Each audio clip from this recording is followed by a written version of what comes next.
Hello, in this video tutorial we are going to make a simple heart rate monitor circuit by using pulse sensor and OLED LED. So let's get started.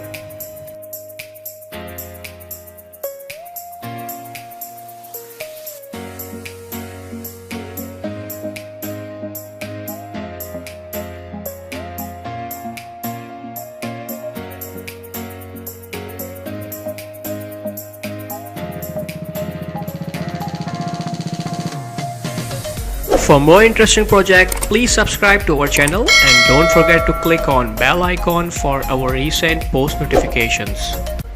This video tutorial is sponsored by PCBWay.com.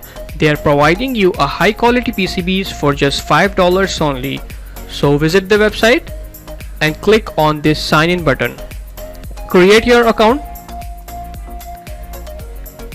and then click on $5 for 10 PCB button. Fill the specification like number of layer, dimension, color and quantity. Select your country from here and also a different shipping method. PCBWay is also providing CNC and 3D printing service. So click on this button, upload your CAD file and place your order now.